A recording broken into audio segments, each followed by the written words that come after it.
धूप का रंग शाम के सुर्ख साए में ढल रहा था। पिंड के छोटे से बाजार में लोहार अपनी दुकान बंद कर रहा था।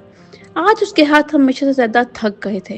लोहार का नाम रहीम उस्ताद था और उसका एक ही बेटा अयान। अयान का दिल लोहे की तरह सख्त नहीं था, बल्कि समुद्र की लहरों की तरह बेचैन रहता था। उसकी आंखें अक्सर आसमान में उड़ती परिंदों का पीछा करती रहती, जैसे वो उनके साथ कहीं दूर निकलना जानता हो। बेटा, लोहा पीटना सीख ले, ये तेरा काम है, रहीम अक्सर कहता। लेकिन अयान के दिल में एक अलग आग जल जाती। वो अपनी जिंदगी का मकसद इससे कुछ और समझता था। उस रात एक अजीब हादसा हुआ। पिंड के पुराने मंदिर के पास एक चेहरा सहरा हुआ बुजुर्ग देखा गया। लोगों ने कहा कि वो एक जादूगर है जो पुरानी किताबें और अजीब सी चीजें लेकर आया है। कुछ लोगों ने तो उसके पास नीली रोशनी चमकती देखी। अयान ने ये बात सुनी तो उसका दिल उछल गया।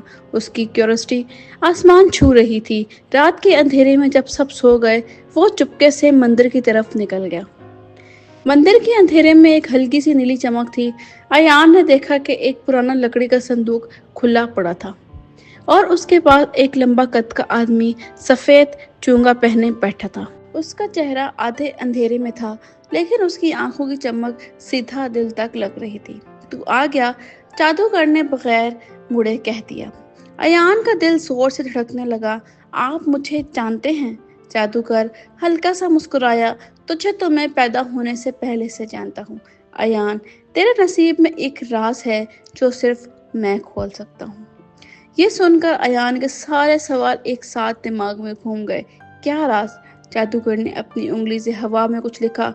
हवा में एक पुराना नक्श बना जो थोड़ी देर बाद आग की तरह चलने लगा।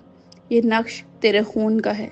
तू सिर्फ लोहार का बेटा नहीं, तू एक आखिरी वारिस है, एक पुराने सिलसिले का, एक ऐसे सिलसिले का जो तलवारों, जादूगरों और खौफनाक कुर्बानियों से भरा हुआ है। अयान कुछ बोल नहीं पाया। उसका सारा बदन ठंडा हो गया। जादूगर ने एक छोटा सा थैला अयान को दिया। इसके अंदर वो चीज है जो तुझे अपने रास्ते पर ले जाएगी, लेकिन याद रख, एक बार इस रास्ते पर कदम रखा तो वापस लौटना मुमकिन नहीं होगा। अयान ने थैला खोला। अंदर एक चांदी का छोटा सा तीर था जिस पर अजीब सी अल्फाबेट लिखी थी। जैसे ही उसने हाथ लगाया, उसकी आंखों के सामने एक तेजी से बदलती हुई तस्वीर आई। आग, खून, एक लंबी तलवार और एक चेहरा जो सिर्फ अंधेरा था।